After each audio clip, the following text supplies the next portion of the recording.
Hey everybody, welcome to Golden Guys. It's Tuesday night. Let me bring in the crew right now. Here is DS Comics. How we doing, DS? I am great. Thank you for asking. And I missed the show last week, so it's good to be back. Talk about some old books tonight. Yeah, we're going to talk about some old paper. How we doing, Knights? Great. How are you guys? I'm good. I'm excited because it's been a long time, and I actually bought a Golden Age book. It's amazing. Nice. Awesome. I feel like I earned my keep a little bit, but There you go. unfortunately, it's not here yet. So. Oh. No worries. Comic Connect takes a while. A little anticlimactic there, Mike, but counts. Let's bring in the prodigal son who returns. Lewis, how are you, buddy? I'm all right. Good I found my way back. Found your way back. Follow the breadcrumbs. Yep. Yeah, we've missed you, man. Finished, We've done a few shows playing without you. tag It's football? good to have you back. Yeah, thanks. Nice. It's good to be back. Did Good. you just play tag football or something? You got your workout clothes on. Myself? I was gonna say. Oh, it's like it's kind of a shameful. I'm a fan of the Texas Rangers baseball team. I'm a Met fan. You're going through it. Oh, okay. So I don't know if anybody's watching out there that also is a Texas Rangers fan right now, but I feel for you. We'll stick together. One day it'll be good again. Oh, you can't be doing as bad as the Mariners. Yeah, they're not good. I was gonna say. Yeah, unfortunately, I think the Rangers might have either tied or pretty close to the worst record in the American League. But what about you, DS? Where are you at? What would be your baseball team? he's a Mets fan. No. Yeah. I grew up in the Northeast, about 2 hours from New York City. So I had the New York City local stations. So I got all the Mets games and all the Yankee games. And I always gravitated towards the Yankees. So they were always my favorite team. But as a baseball fan, I was watching in the 90s mostly was when I was really hardcore. And I just, the Yankees were my favorite team. I loved watching the Braves. I loved watching the Mariners. They were always a fun team. They put up a lot of runs, very aggressive. I don't know. But if I had to say who I'm a fan of, it'd be Yankees. Nice. What's your local team? Well, the local team here, I guess, would be like the Washington Nationals. Oh, okay. Yeah. Orioles or the Nationals are both equally close. What about you, JD? I'm a Mets fan through and through. I guess the local team here would probably be Kansas City Royals, since the AAA affiliate is about 10 minutes from us. Yep. 10 minutes away from my house and 10 minutes from Lewis, probably. That's the AAA affiliate. But I don't know. I like college baseball, obviously, but I'm a huge Met fan, and they are tanking it as bad as possible. Sean, just loud. Some of these other guys, like the Red Sox. Oh, yeah.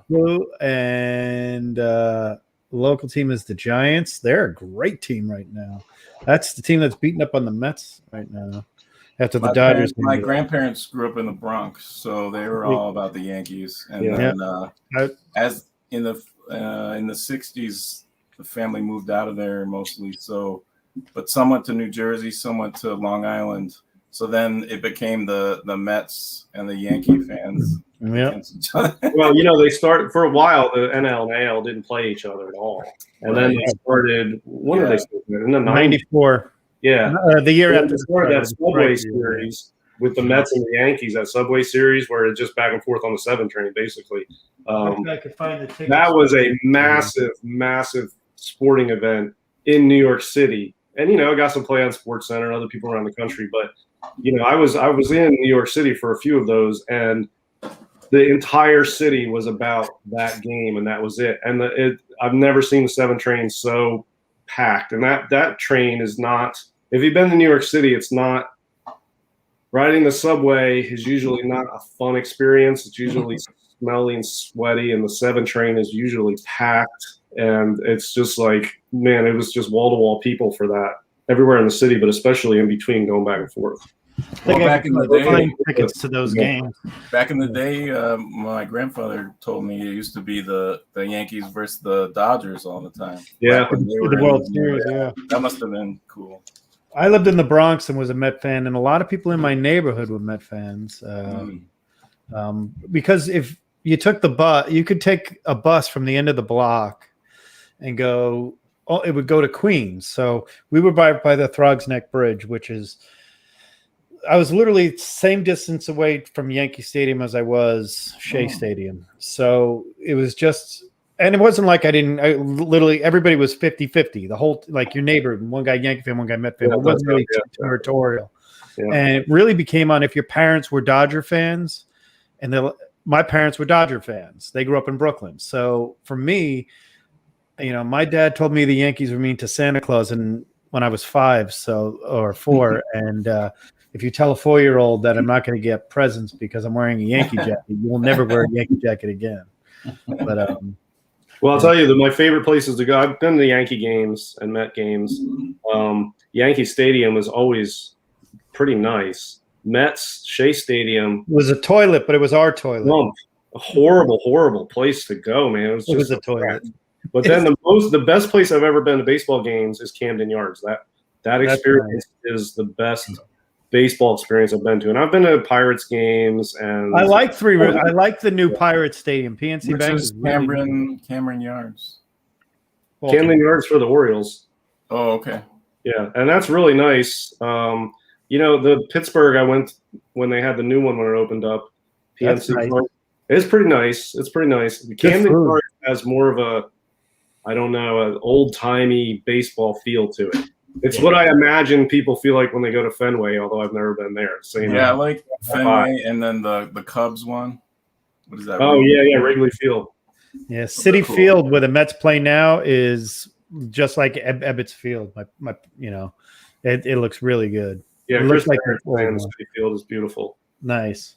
Yeah, I haven't been to a baseball game in so long. I used to be a huge sports fan, and then in my new life, I don't really follow sports at all. So. But I was a huge football fan and baseball fan. We just had a pro game, the closest a pro game has played here in a regular season ever. We had about 2 hours away. Lewis, we had the Field of Dreams game was 2 hours away from here. Yeah, that's a lot of people, paid. One guy paid $1,000 to go to that regular season game just to go see it. Balls get hit in the cornfield. So Phillies too. I went to Phillies games a lot when I was in college, and I don't really like the city. It's tough to get around in, and it's not real nice. And the stadium wasn't real good either. I didn't really have fun going to Phillies games. Nice. Nobody does. Welcome,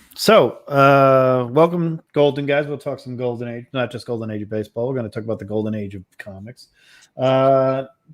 Anybody pick up anything? Anything they want to share? No. Yeah. Lewis.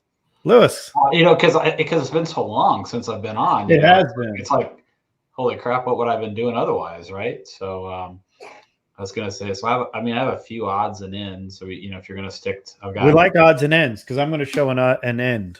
So I've got some books. If you guys know me a little bit too, I like books that have a bit of a horror science fiction theme going on, but I also like universal masks and artwork that have similar stuff. So if you can bear with me, one of the books I know DS is aware that I did pick up. I had it right behind me, so it was easy to get to. Love it. That is a dynamic 8. Yep. So awesome. It's not quite to DS's grade, but I was glad to pick it up from. Looks great. Recent action. Yeah. I actually had it's kind of one that I was always after as well. I've got a few. Hope you bear with me 1 second. Yep. You could just from here. You could make that a 7.5, and we wouldn't even be able to tell. I could just write 7. So so I picked up. Oh, nice. Oh yeah. So it's pretty solid book or whatever. I mean, I'm guessing, I don't know. Did you get it online? It was from a gentleman that's like on the Instagram piece. So I guess it's online. And then here's like kind of odd pickup. You ever go looking for something and also something catches your eye and you had no idea you'd ever look for it and you just had kind of like an impulse. You're like, I like it. I'm going to go for it, Nope, never happens. No, I never would have Never happened to me. so I never would have seeked it out, but I just thought it was cool. I mean, it wasn't Oh, overly. yeah. Oh yeah, that's a good book. Yeah, Solid cover. Yeah. So it's Yeah, an that's really cool. the rising all- sun in the background. Yeah, All American Comics 11, and then so, basically, so again, kind of more of like a horror theme. So you guys, I don't know, I'm trying to think, you ever heard of the movie, The Silent Earth from like the 1950s or the Metaluna Mutant? You guys are familiar with any of that from horror? No. teach us. While he's getting that, though, that Weird Mysteries 4, I had a lower grade of that, which was a decent low grade, and I sold it, and I wanted to get another one. I still want to get another one. It's like they haven't shown up since I got rid of that, except maybe one or two, and I missed out on. So, yeah, I'm glad to see that tonight. That's a cool book. Yeah, the Weird Mystery 4, when you see it, it's striking because the skull is so pronounced on it. Yeah. But at the same point in time, I don't see that one trade hands. Oh, my much. God. Oh, look at this. What the hell? Let's go. But the big screen. Why This. aren't you wearing that when we go on? Yeah. I should. You can't really wear it. It's more of a decorative piece. Ack, but ack, ack, ack. You Well, got to wear that at the Rangers game. and it's you'd be about on a beach. TV. It's the size of a beach ball. So I have it on display. It's on its own stand with, Wow, that's with crazy like a movie looking. poster, but it's part of like a movie head. It's more of an art piece. That's pretty awesome. Wow. Bigger than my Vader helmet up here. Thing's pretty gross. Shit's gross. It looks realistic. It looks like you're really touching like a brain.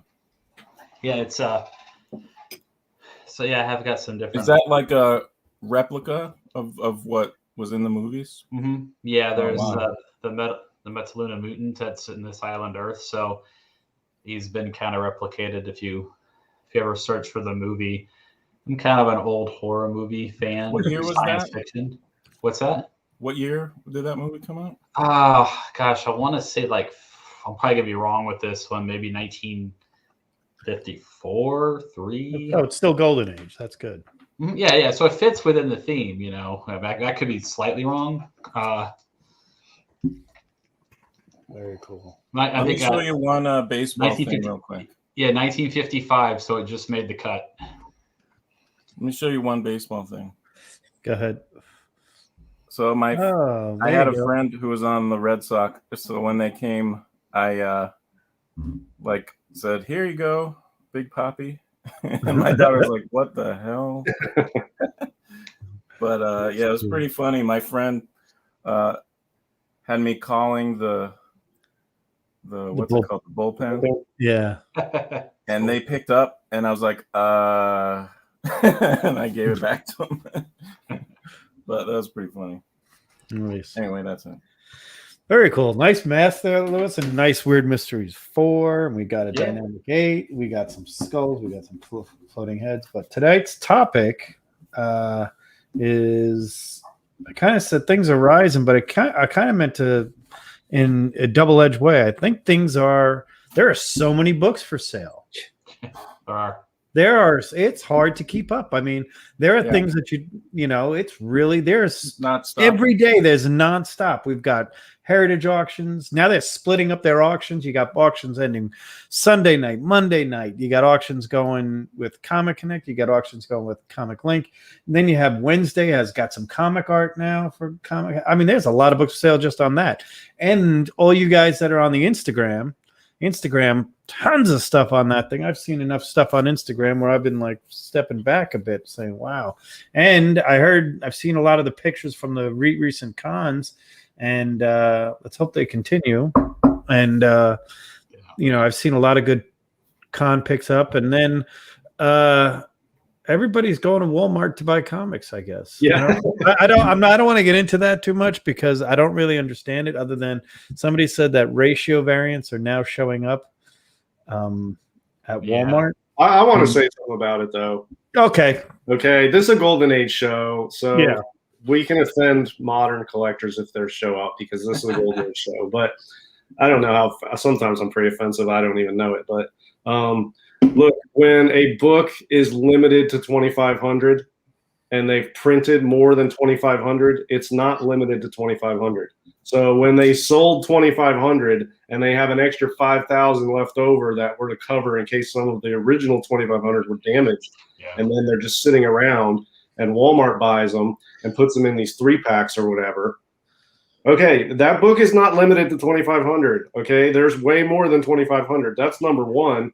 And it's like a manufactured rarity. It's not even a legit rarity thing. And people are going to Walmart and slicing the side to see what's in those packs so they can buy these rare ratio variants.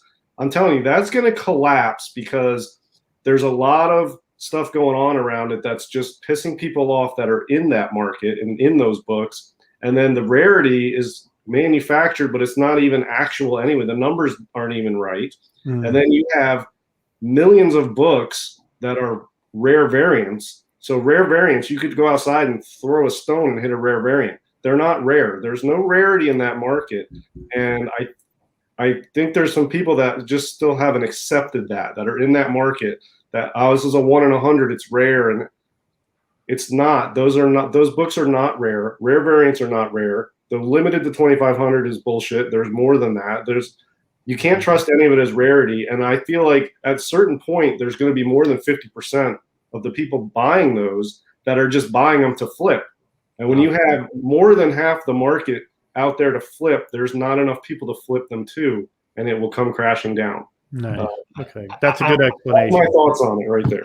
I liken the whole thing to a game of hot potato. At some point, someone's just going to be holding it, you know. It's just so they slice them open, and then what? Do they have to does Walmart then dispose of the sliced open ones? I doubt it. I mean, look, I think not eventually. I don't know. I mean, look, you can buy the sliced open ones for. I mean, they're still cheap. It's what, $10, $14, $8. I don't even know, but you can still buy them for your kids or just buy them to read. I mean, it's still cool. You're in a checkout line and you can still buy some comics. I mean, it's still a cool thing. I feel like they'll still sell to people that are buying those comics for the right reason. I was just worried they were ruining it for the kids or whatever. So when we were talking about leads into it. There's a lot of books for sale, but the one thing that hasn't happened is all these books are for sale right now, and in the golden age too. We're going to stick to this part. There's a lot of golden age books for sale. Comic Heritage auction for this Sunday has some. It has a Tech 31 in it, for crying out loud. There's a Tech 31 in it. There's a Tech 31 coming up. There are books that haven't traded in, 4 times in 3 years, and all of a sudden we've got 4 showing up in the last month. And this is a double-edged sword because the prices are so high that everybody is holding it saying, well, I'm going to sell mine now. I bought it for $4,000 in this year. I could sell it for $30,000 this year. And that's probably what's going on. And I'm all for it. Go do it. But if you're hunting for books right now, where are you looking about? Where are you thinking about going here? Did you see the Heritage auction? Like I swear 80% of all those books, they have other cool books. They're all high grade. They're all like 8.5. Yeah, that's the feature auction coming up.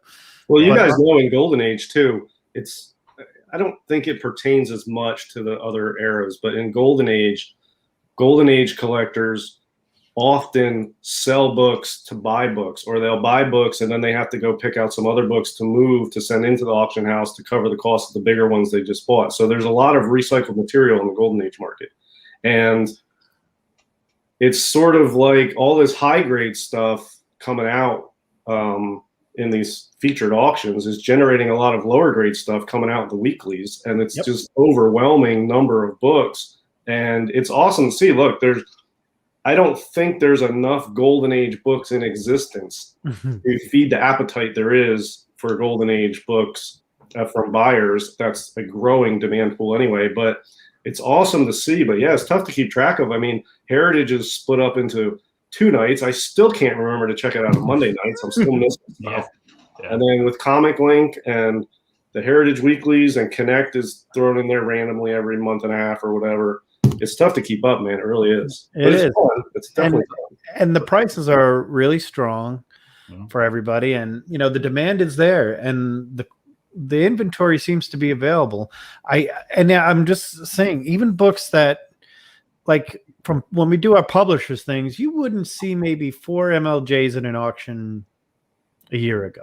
Might see 4 or 5. Now you're seeing almost full runs. Number 16, number 17, number 18, number 19 in a row, whether it be in a featured auction or not. And then I looked up what title did I look up the other day?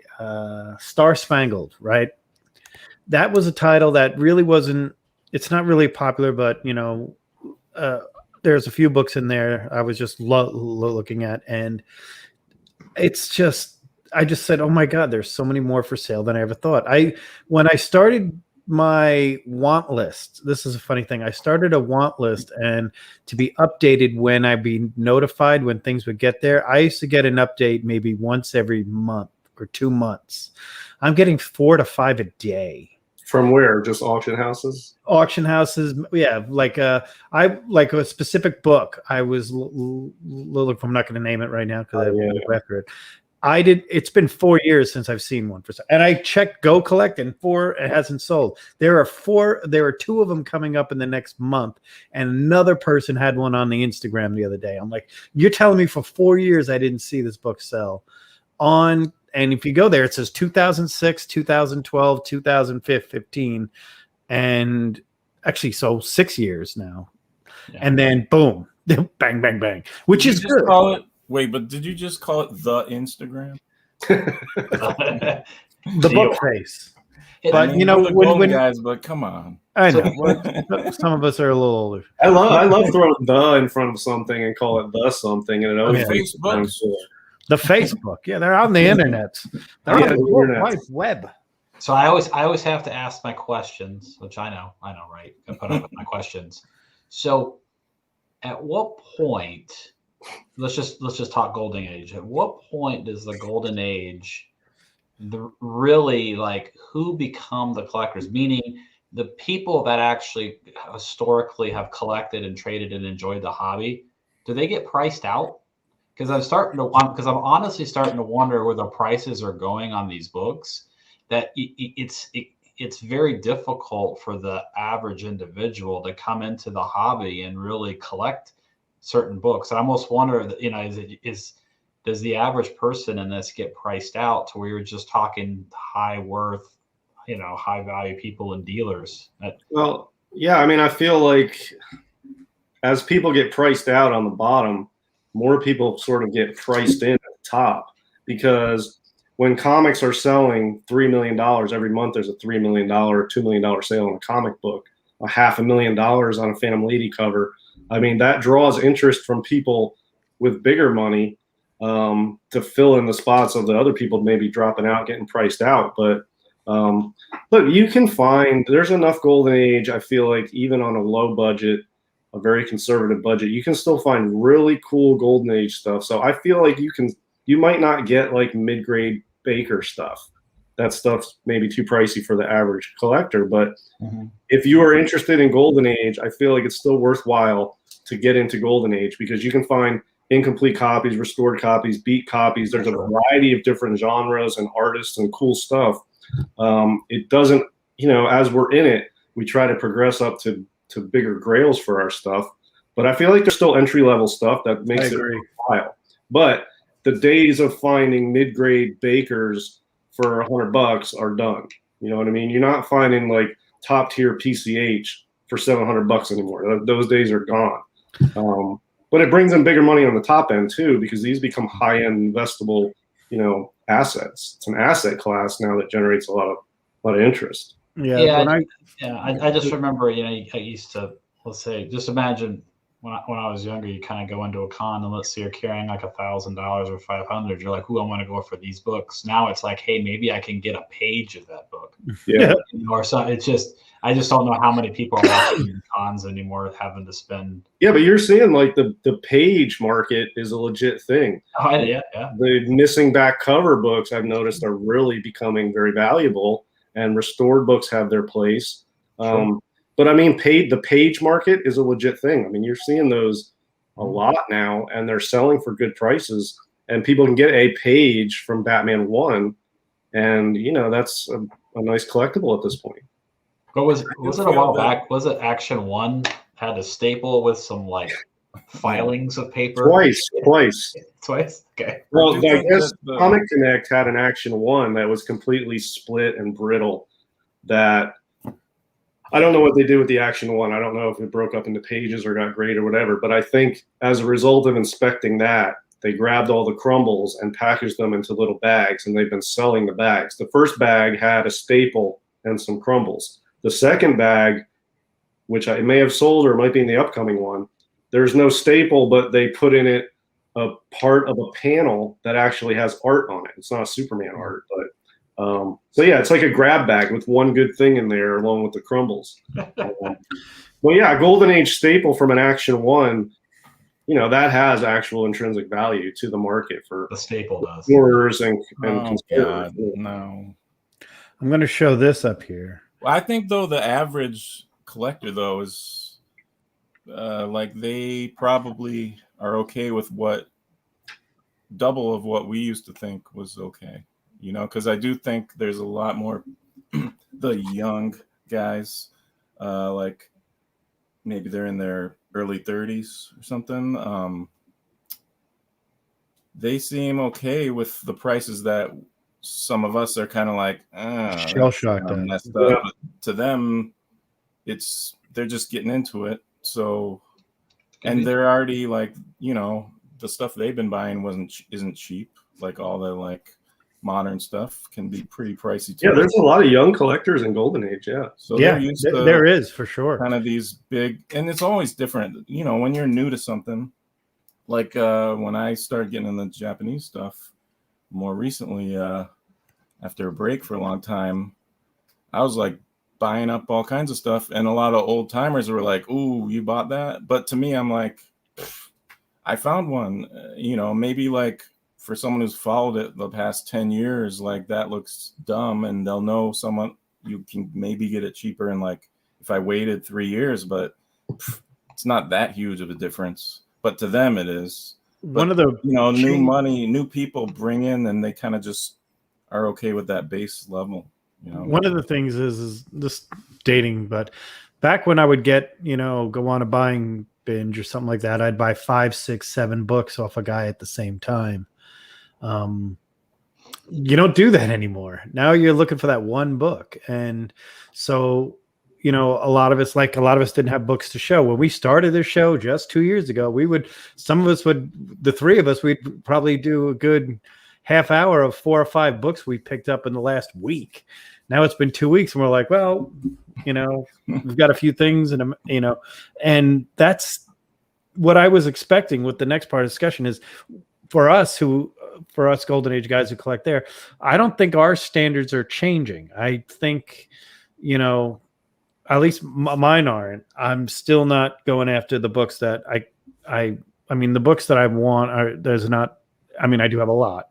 So one of the things, like 4 or 5 of the books I go for the most, that I look for the most, I still want them in a certain category. And I figure, well, if I can't get it right now, I'll save up and wait, and I'll get the one that I want later on, if it does come available again. Now that has burned me in the past, but at the same point in time, my days of getting 8 to 10 Baker covers for $400 in 60, 70, 80 are gone. I was just laughing the other day. The book I paid $8.00 for from a guy. It's an 8.0. It's a Matt Baker cover. It's a great book, and I know I'm not selling mine because I don't think I'll ever find an 8.0 like that again in any price range that I could get. So I'm holding on to mine, but at the same time, there are some that I'm not that I'm interested in moving or whatnot. But the more important aspect of what it is I'm liking the new money in there, and some, like Comic Baby Musing just said there, I do think a lot of people are discovering the Golden Age, and there are entry points. Whether it be, if you're just after, my biggest joke to somebody is, if you want to make $1 million in Golden Age comics, start out a billionaire. It's just a way to do it. But if you really want, there's a lot out there, and there's a lot of good stuff out there. And I've been looking at some of the genres that didn't do so well, that haven't been. But what's going crazy right now are your big books. They are absolutely there. Their Baker covers, your Phantom Ladies are, like DS brought up earlier, they're $500,000 right now for that Promise collection book. Also, some of these kids sell their stuff, like they've been collecting Silver Age for the past 10 years or something, or they have decent Bronze Age, and maybe they had a lot, and maybe they got some great deals. You know, you remember, even if it doesn't make sense, I do this emotionally. I'll remember how much I paid for something a long time ago. Oh yeah. So if I sell that and I sell it for, like, you know, 10 times or 5 times or whatever, that somehow makes it okay for me to feel like I'm overpaying for a new thing. Yep. Because I'm just free money, I guess. Yeah, there's like 3 categories. I mean, this is part of what, when you're in the hobby and you're taking it seriously as a collector or a seller, dealer, whatever you're doing, you reach a point where you have to learn about, like, who are you as a collector? You have to learn yourself, like any other thing in life. You have to, you know, learn who you are as a collector. Who are you in this hobby? And there's basically 3 categories. You can be the type of person that has a limited budget and you're okay not getting these massive books, but you still want to be in comics and you find deals and you're a budget collector and you enjoy what you get and you just really love the stuff and you're not doing it for money. You're just doing it purely for the passion of what you can find on a budget. And that's cool. Then there's the other end of the spectrum, people with high taste, high refined, sophisticated taste that want big books and have the funds. You could buy big stuff and keep it. You don't have to worry about price as much. And then for most everybody else falls in that middle category, which me included, where you want better and better stuff, but you don't have the funds. And for that, I always encourage people to make moves. You got to make some moves, like take some risks, make some moves. You've got to be okay moving books from time to time. You've got to take risks buying books. You've got to just wing it on values sometime. And you just got to try different things and figure out how to sort of climb the ladder. It's 2 steps forward and 1 step back. And if you do that, you can get decent books. I mean, I don't have a ton of money. All of my money is generated from other books, and I've been doing it for like 5 or 6 years now. But look, there's cheap stuff. You know, I like Golden Age War, as you guys know, like the Atom Age War stuff. And that stuff's still dirt cheap. I think that stuff should be worth way more, but I mean, you can pick that stuff up for under $100. It's great. You know, somebody else in the chat mentioned Golden Age DC stuff. Yeah, outside ease, that stuff's super affordable. It is quality stuff. So that's why I was talking about Stars. That's why I brought up Star Spangled, because that's a title that you don't see often, because they were a lot. Again, there's a lot of slabbing going on. We're not going to get into the whole CGC backlog or whatnot, but you know that to be a case. And at the same point in time, while that's a known issue, there's a lot of books that are being graded, and we see people getting grades and stuff like that, where as a raw buyer, you know, Westerns, great example. I was going to say, there's a lot of raw books out there you can get. And there are sometimes some runs some people put out there, whether it be on the boards or on Instagram or wherever it is, or at a con, you start going through. I've noticed that one of the people said, one of the dealers who I said I won't name his name, I said, what's been the biggest change over the last 2 years for you, being the Golden Age guy? He said, I used to come in with maybe 5 to 10 at the most rows of slab books, being 50 slabs at the most. And then the rest were unslabbed. Now he goes, it's 50-50. I'm slabbing things. I was slabbing anything that looked I can get high grade on. And just because it became a profit, because I can move that book for 4 times as much than I can a raw. People don't want to go through the raws. So one of the things I want to say is, well, we're going through this, you're seeing a lot of these auction houses and everything else and everybody buying these books. A lot of them are slabbed, but doesn't mean you have to buy slabs. You have to do your raw research too, because you might be able to find some deals at cons and some raw bins. And I'm not going to say you're going to find a Tech 31 raw, but you're going to find one or two things you could find raw. I mean, I remember Lewis and I we joke about it. Lewis, remember going to that Hotel Con, and what'd you spend? $20 on a coverless Witch's Tales 25? Yeah, it's good. A coverless one graded right now would go for. Yeah, it's like $15 to $20, like on a coverless Witch's Tales. And I actually bought a Star Spangled. It was like a Simon and Kirby cover. Yeah, that's what a lot of them were. Yeah, I think I spent $10 or something like Yeah, I mean that's they're out there. So your raw books are there, your westerns, your Atlas war books, if you can find them. You know, if you're getting into the golden age, if you want to continue in the golden age, but feel like you're in that category that DS talked about, where you don't want to just throw up your hands saying, "I'm never going to get my Action One," or "I'm never going to." Well, you know what? You weren't going to get one anyway, probably, because they're gone. But if you want to continue in the hobby and feel like you're getting priced out, look for things that are in your value range raw, in your grading there raw. If you want, like, I am a raw buyer. I prefer raw. I do grade books from time to time, but I'm taking a break from that because it's taking too long. But I'm also taking a break from the grades because every graded book I see is very high, and every raw book I see, it's not a modern. I'm talking golden age here. I have a very massive raw collection. Very few slab golden age. It's actually one of those things because I like looking at the insides too. But I'm not against slabbing by any means. I'm a big fan of it, especially for your keys and everything else. Look for something you want. If you're a key hunter only, good luck.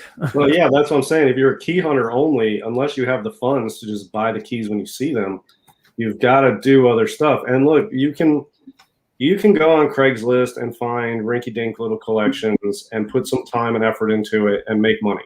You can go to shops and hunt and find undervalued stuff. You can dig through bins at cons and find really cool stuff in beat condition and fix the spine roll, clean it up a little bit, maybe slab it, maybe resell it. Yeah, in the golden age, though, I think a lot of people who transition from like bronze and silver down, it's not as, I don't want to say it's not as fast and loose, but it's not as liquid in the same kind of way. It's not like if you throw out Silver Age ASM, it just gets gobbled up instantly. Golden Age, it's a lot more. You have to sort of finesse the books a little more and find sometimes the right buyer, or sometimes just sit on a book and let people know you have it and people will come to you for it. Or sometimes you can do trades. It's a little different. But you just got to get a little creative and take some risks, and you can figure out ways to increase your budget, and then you can work your way up, and you can get cool stuff. But look, for me, it's not. I'm not keeping everything, and like once I get a certain book, like I've made it. It's the journey that's fun, and I tell people I collect books and collect memories of books. So once I've owned a book, if I've had it for a while and I sell it, I still remember owning it. It's like it still has value to me that I did own that book before. And it makes it easier to move books. I don't love the books any less, but if you're easier with moving books back and forth, you can make more progress. And it's the journey. It's the being in the hobby and experiencing new books and keeping the collection fresh that I enjoy, which makes it very easy to move books back and forth to add to your budget. Right. Comic Man Musing brought up a good point. You have to know how to grade with raw books. If you're getting into the golden age, and that's my fault, I assume you know how to grade. At least, do you think I mean, if you're new, I mean, maybe I'm just dating myself. Are there comic people that are just getting into comics that only buy because they don't know how to grade, so they depend on this third-party system of grading? That's possible, and I probably never thought of it that way. That maybe the the people that have been doing it for 5 years, let's say, when everything's been slab. I'll tell you how to grade. So you either get the CGC or whatever graded, or you could ask them if it's complete, and that you might get that, and then the rest is like just assume the worst. Just look at it. And then pay what you think it's worth it to you. Well, yeah, and if you're serious about comics for whatever reason, like if you're serious about anything, then you need to take it seriously. You need to do your homework. You need to educate yourself. And people who don't educate themselves about restoration issues or grading or whatever, and they get burned, if you're not learning from it, then you're just losing money. If you're learning from it, then you're paying for an education. Every time you lose, you learn from it, you educate yourself on it. And then, you could do like spot grading is what I call it, where you don't have to know exactly what it's going to grade. Like some people aren't comfortable putting an exact grade on something, so they won't buy it. Look, you can tell if something's like a 4 to a 5 range. Okay. Mm-hmm. You can tell if something's like a 6 to a 7.5 range. That's good enough to narrow down books. Yep. for based on what you think the value is, and you take some chances. But if you can just spot grade, you can tell basically stuff that's 4 to 5 is different than 6 to 7.5, and then your 8 to 9 is, those three categories. I don't think you need to sweat those numbers unless you're trying to like. I mean, and press it and flip it or something. Like, yeah, it's just for Oh, you. yeah, but you're going to be wrong on the low end sometimes and wrong on the high end sometimes. That if you put yourself out there and do it enough, it'll even out. Like if you're buying a bunch of stuff you think is 4 to 5, you could be off, and you'll get some 3 5s, but you'll get some 5 5s. You'll get some 4. It'll even out if you have a large enough sample size. It'll even out. So if you can spot grade close enough within a range, and I think like 4 to 5. 6 to 7.5, and then 8 to 9. Those are 3 good ranges. And then the low grade stuff is low grade. I mean, you can tell how beat it is. right. It's just varying degrees of beat. And you can spot grade that stuff without being a professional grader, and you close enough over time. Know your grades, know your VG. You're good, very good, fine, very fine. Fine tune it, learn it, get the Overstreet book. I always recommend the Overstreet Guide to Grading. Whatever the most recent volume was, volume 2, and the most recent volume are, in my opinion, the most complete. Very good at determining there. Another thing is if you're buying raws, think of the letter grades more than the number grades, because if you're saying, is this a 4.0, and then you get it graded and it comes back at 3.5, that's, again, it's all subjective. So you have to understand that we want you to there. If you're looking for 9.8s, good luck. But in this world, and I do buy slabs. I'm a big fan of slabs, but a lot of what I buy is raw first. Because a lot of times if it's a buy and hold book for me, I'm in no rush to slab it. Back in the day, we used to be phrases that guys would use. Goes, only slab a book if you're going to sell it. And there are the collectors I know today that still won't buy a slab book. They're older, but they refuse to buy a slab book. They're against it, and God help them. They're run. They're also the people that collect every book. Tell me how it makes a big difference. Like, so I'm at a con, right? And I see a cool old Golden Age book, and it's like mid-grade. I mean, the only time where I could see, like, obviously you don't want them to say no, there's no restoration on it, and there is. So you gotta kind of either trust the guy or talk to him about that. Like, if I grade this and it comes back restored, do you offer anything or whatever, like something like that. But if it was like just to come down to like, it's a 2.0 or a 4.0, like, I mean, it just is going to come down to what you want to pay and what he'll go down to. Exactly. And one good thing about restoration, and this is something where most raw restoration you can spot because it's amateur.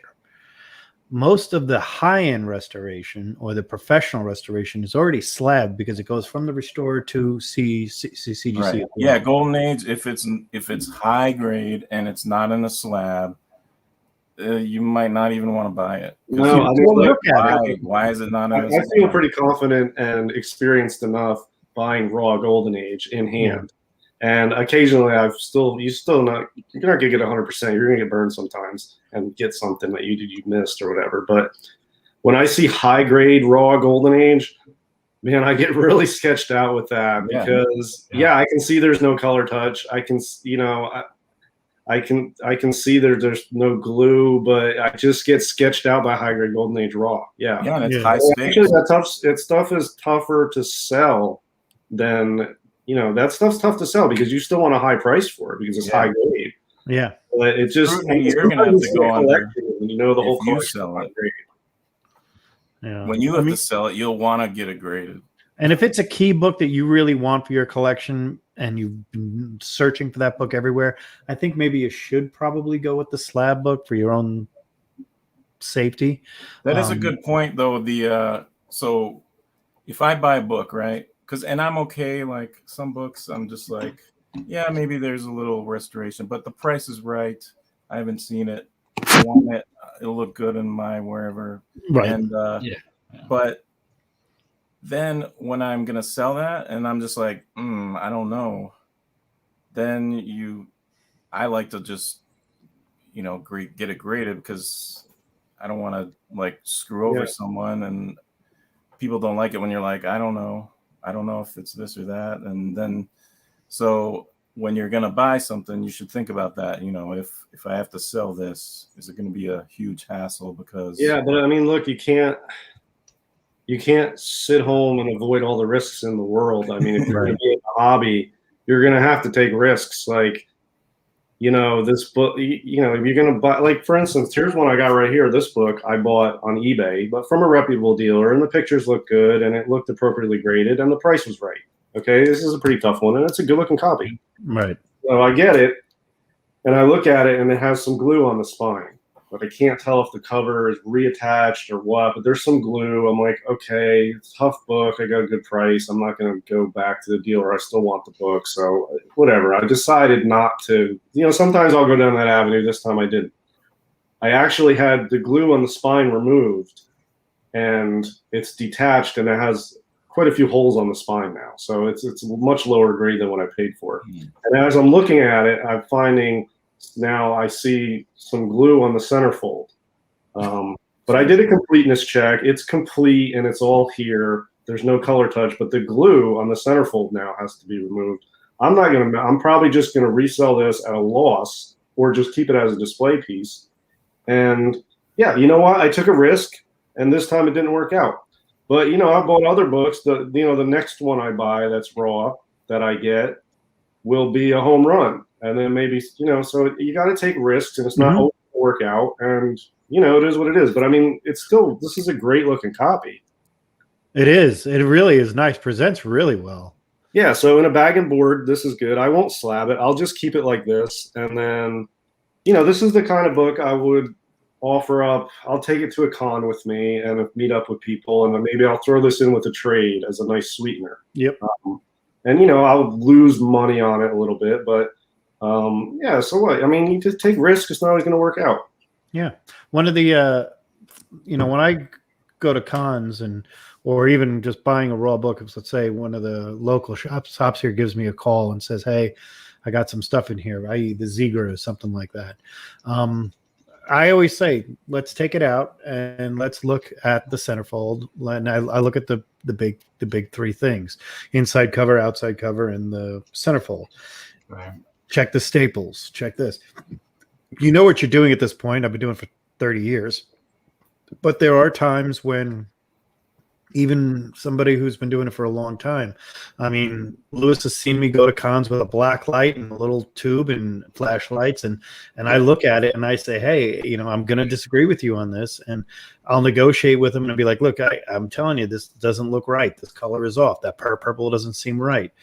The paper doesn't seem right there. I have a question about this. He goes, well, I got it from a guy. He says, I'm just going to tell you from what I'm looking at and my experience of looking at this particular book and everything else, it doesn't look right. And if they get offended by it, then I kind of know where I am. If they don't get offended by it, most of the people that know me, they know I'm not trying to cheat them on anything. I'm trying to get the good deal out of it no matter what. But at the same point in time, I'm not going to trade them one of my books for it. And I live my life by trading. So that's the other part. When I did notice recently an eBay item, which was brought up I'm not going to bring it up. It was an item that was on eBay. People were talking about it and saying, look how bad this, and it was a golden age kind of book. And one of the things that happened is that there were two marks on it that the guy focused in on. He goes, what do you think about this? And I said, it looks sketchy, if you will. It looks sketchy. Yeah. It looks sketchy. And I put it out there, and I got 4 DMs from the seller, from the guy who's saying, hey, I'm the guy with that book on eBay. I can trace this book back to this date. I'm like, fine. Good luck. Yeah. I'm not telling people not to buy your book. I'm telling people not to buy I'm not telling people not to buy the book. I'm telling people what I think of it. Well, if you're buying raw books, look at this one. All right, so this one was bought from a very reputable dealer that I have bought from before, and this is the first time. And it's not like, it's not something I felt like hassling the dealer over, whatever. I mean, he didn't check it out close enough, and whatever. But if you're buying raw books from photos, no matter who it's from, you can't prove the negative. Like if there's color touch on it, you can see in the photo. But if you don't see anything in the photo, it doesn't mean it's not there, because you can't tell from photos. You can't tell anything from photos. You can't tell anything, really. I mean, there's nothing you can tell from photos, so it's a big risk. So you just try to buy off reputable people, try to get as much picture info as you can about the book to be as sure as you can. And then even still, you're never going to be 100%. But that's why slabbing is so important, especially with prices going up and the rarity of these books. Yep. You put a graded all new 7 out there, yeah, that thing's going to be scooped up at a much higher price because it's 100% legit, and you can buy it from photos. You know exactly what you're getting. You just put that into your price that you're willing to pay. Like, hey, this is risky, so I'm only going to go here. Well, this one. So funny story about this one. I had gone back and forth for a couple days with the seller on this, and I ended up doing the deal. I think we were out Christmas shopping, and we were at Victoria's Secrets, which, I don't have anything to do there. So I'm in Victoria's Secrets doing finalizing the deal on this while she's shopping or whatever, trying stuff on or whatever. And I was like, so that looks like it's like probably 3540.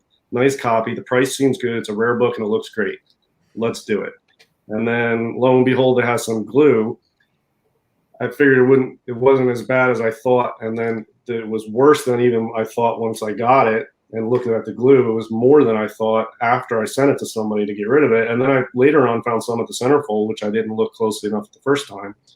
And what are you going to do? It happens. But you might have been able to return it. Yeah. If you wanted to sometimes you don't want it, though. I mean, I didn't have that much into it. And, I don't want to honestly don't want to return it because I feel like it's just not as easy to sell now. It's maybe not a keeper and it's not as easy to sell, but I feel like it still has good value. And I know in the right situation, this will be good value in a trade with somebody because it's a super cool book and it presents well. And so I still feel like it has value. So I didn't want to do it. But there's other times. Yeah, look, I've sent plenty of books back that I bought online, and I've, sometimes you just got to return stuff. This one, yeah. And also, it's not the end of the world. Like, dude, I had a Detective 36. I used to show that off here, and it had some restoration, and I sold it. I got a decent price. Not, I wasn't like profiting really, but I did see that someone, must have sent it somewhere and got the restoration removed, and they sold it for a much higher price. So you can do that as well. Yep. It's not the end of the world, but you got to take into consideration that a lot of people maybe would have tried that already on that book. Now, and Ezra, let me say this. Yeah, I was going to say Ezra. Good thing. Look, if you just buy without regard to looking, like if you just don't worry about it, you just buy everything in sight.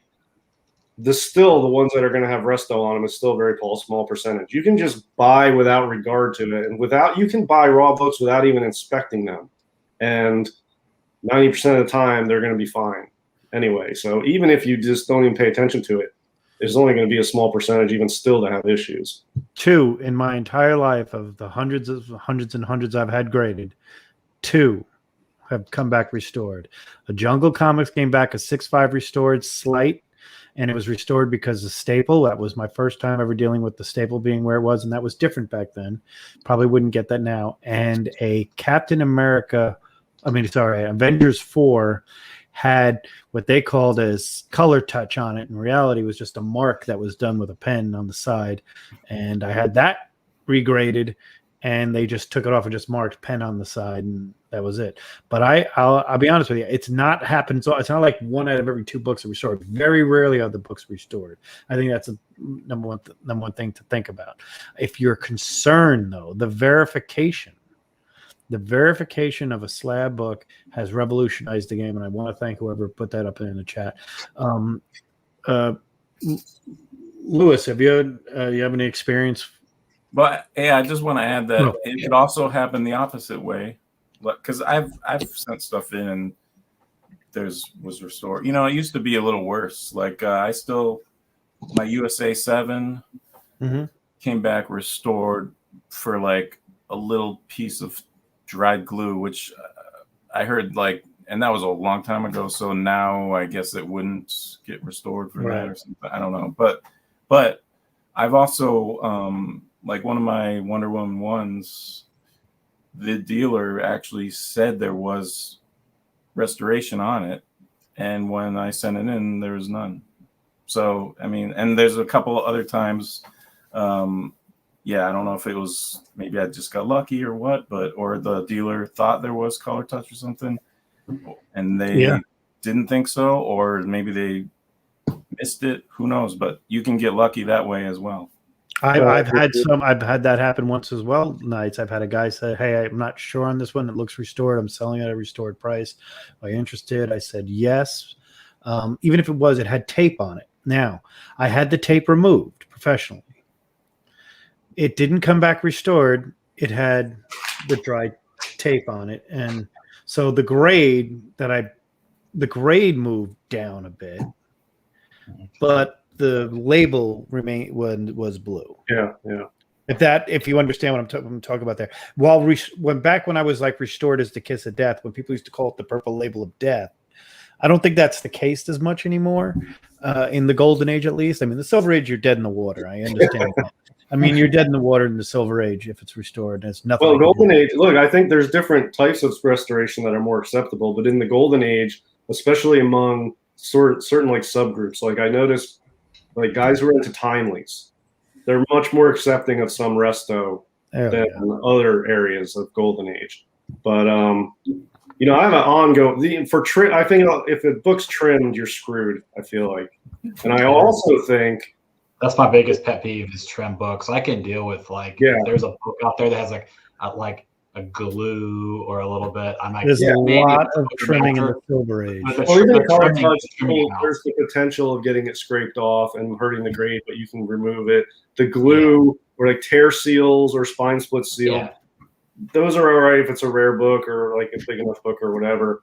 But the trimming, if your book comes back trimmed, you're screwed on the value of it. Like people don't want to buy trimmed books. And then the other thing I've noticed recently, like over the last 8 months or a year, these books that are heavily restored, like big books that have like the 9/8 Hulk 1. Frankenstein. Yeah, those are just dead in the water. They really are. The prices on those, just too much. Those only can sell to people who want a high grade, who have money, but they don't want all that resto. So the price has to be low enough for somebody who just wants a really good looking restored copy.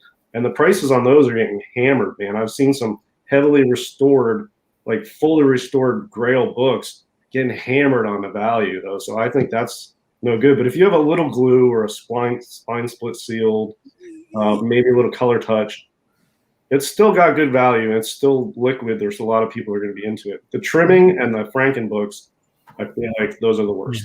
There are levels. I'm glad that people hate trimming because trimming's the worst. Trimming is not all created equally.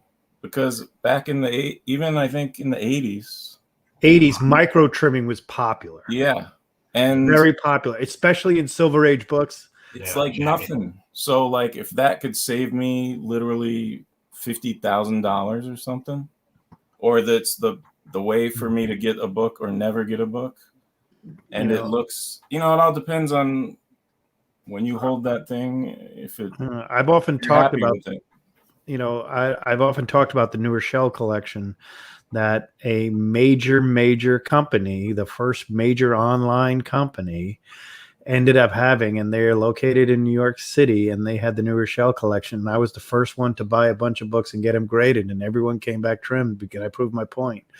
And all I did was take a book and another book, the same book, and I went like this, and I could see just a little bit, and I said trimmed. And they're like, you can't prove that. I'm like, I just did. I mean, that's proof right there. This is the books don't grow. They don't shrink, you know? That's where I don't like it. Some books Right. are really trimmed. The other thing put it next to another one. I became more aware of as I got older, and this is something, you know, Ezra or anything else, if you want to double check, one of the hardest things to detect is married books, because often it's married wraps that are in the interior. And a lot of people judge a book by picking it up, maybe taking it out, opening up. Maybe they go to the inside cover, the back cover, and they go to the centerfold. And you don't realize on the Golden Age, you could tell the staples, but know your staple marks. That's another thing. Know which ones have one, have two. But the other thing is married covers were something I was unaware of. And I ended up not buying the book because I said this cover looks married. The person who bought it next to me got it graded. It said married. He goes, how did you know? I said, I didn't know. I just didn't feel comfortable with it.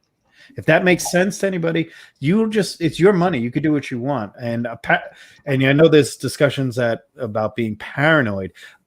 Yes, I have been paranoid buying books at cons for a long time. That's why I go to the same 17 dealers and I talk to them all the time. I have their phone number. So, yeah, I mean, if you it's buy a off good reputable deal. people, then even if you have an issue, they're usually will take it back. Even if you buy off a reputable dealer at a con and then you hit them up later that week afterwards and you're like, hey, I bought this from you at the con. I found all this, whatever. Most of them be like, yeah, I'll go ahead and send that back. I'm sorry. I mean, these guys are handling thousands and thousands of books. They can't sit and inspect every single one. I mean, it's just impossible to catch everything. And every stuff gets by everybody. And it's just a risk everyone takes. But if you deal with honest people and reputable people and you're upfront with each other all the time, you can work these things out, and it shouldn't be a deal breaker. Because, you know, this one I bought off a reputable guy. I bought reputable stuff off reputable deals before, and there's been issues I've found. And there was one I bought off a guy I'm friends with who was a dealer, and it had replaced staples, which was obvious because the staples, first of all, were completely shiny. They were smaller. It was a Golden Age book, so they were smaller staples. They were thinner, and they had the curve over crimp. They didn't have that flat. And there was wear marks from the old staples that these new ones weren't matching up. So it was like 100% replaced staples. And I hit him up, and he's like, oh, my God, I'm so sorry. Send it back. I was like, no, I kind of still want it. He's like, well, let me give you a refund. It wasn't a big book. I was like, man, don't even worry about it. If you bought this with a collection, you might want to check out some of the other books in that collection. Exactly. Yeah, and sometimes he insisted on refunding me some money, and I was like, all right. But, you know, this was a guy's friend of mine as a dealer. It wasn't a big deal, but I mean, you can't catch everything. One of my first times with Anthony's books, I got a timely off of him, and I can't remember what was wrong with it. It was either something married or it might have been incomplete. But you know, I was like, hey, this blah blah blah. You know, you be polite and nice, and then you don't want to be like, what the fuck? You know, I mean, you'll probably still get a refund, but I mean, that's dumb. But I still wanted it, you know. And he's like, I was like, well, how do you handle this? I like to kind of ask them to come at me first with what because they usually, you know, this isn't like a new thing for them. And then we worked out, I came up with like, you know, I looked at his site and like found some other books, and I was like, how about, you know, in my mind, like, okay, if this was incomplete, what would I have paid? And then I used that money like to get some other thing, and then we're both happy because they would rather give you something of inventory than cash back. Oh yeah. I was gonna say, like, a couple of years back, I think John and I were at a C2E2, and I bought a book. I mean, I'll tell you who it was. I mean, it was, it's like Super World Comics, dealing with Ted from Super World. I bought a book. I missed the fact that, literally one of the pages for some reason had a small, like little tiny cutout on one of the pages, and it just happened to literally touch a word to where, so it would be an incomplete book. And so anyways, I missed it, he missed it. I talked to him about it, and he was, and I think Ted's a straight up guy. He was, we worked out a deal. I mean, but I think most reputable dealers, as you pointed out, DS, man, yeah. I mean, they're dealing and flying around with so many books. They don't have time to sit there and go through every single page. We both missed it, and we both come up with a deal. It worked out. It was fine. That's just, as you point, that's just part of the risk. Just, it happens. Yeah, I feel like they should. I expect dealers to have inspected all of their big books that are raw, and I expect them to have inspected all of their wall books that are raw. But when you go to Ted's booth, he's got 5,000 raw books on his wall. I mean, yeah. I mean, sometimes you have to stand there for a half hour just to see what all the books are, because there's only like 2 inches near the spine showing before the next one overlaps. He's got so many freaking books. Yeah, I mean, I know the dude hasn't inspected every single book, but I would expect some of the, the bigger ones should be inspected. Dealers should be inspecting the bigger ones. Or if you're doing claim sales, like on Instagram, which is now a thing, I don't think it's going away. And I like them, but you should be inspecting all of the raw books you're going to be putting up in that claim sale, so you shouldn't have issues. But at cons, I mean, there's no way to avoid it. You just have to inspect it yourself, and then go with your gut. And look, like I said, most of the time there's not going to be any issues with the books anyway. 90% of all the books are just legit regular books. Mm-hmm. You're eventually going to get burned with one, and that's just part of it, man. You just can't be afraid to make deals because of that, though. Sometimes, though, I've had it where I'm like flipping through, I think it was like old Action Comics or something, but I was like, do you know that you're missing this and that? Like, because the price doesn't seem to, and they were like, what? Give me that. And they were like, son of a, like, sometimes they trust people. Yep. They don't want to count every single page of every single book, Right. They don't have to, but sometimes they will trust one of the regulars or whatever, or exactly, or maybe they'll have a hopeful I think someone doesn't do something, but well, I don't do, if I'm at a call, and the guy like cut it in half, the price straight in half, and I was like, yeah, okay, I'll take it. I don't always do like an actual page count on every book, raw book at a con, because it takes time. You got to look up the book, see how many pages it is, and then sometimes, like, if you look on my comic shop, are they counting the covers or not in their list? Some of them, certain publishers up to a certain date are 68 pages, and you've got the 52 pagers. There's a lot of 52 pagers and 48 pagers. Those are pretty easy. And you get your 32 pagers, and it gets easier as you get newer. But sometimes you get these funky golden age books that you're not sure how many pages it's supposed to be, but it's like a VG fine. And you can just sort of look closely and see that everything is solidly still attached. There doesn't look like there's any issues. And to me, that's good enough. It's complete. I don't need to look up the page count on every single book.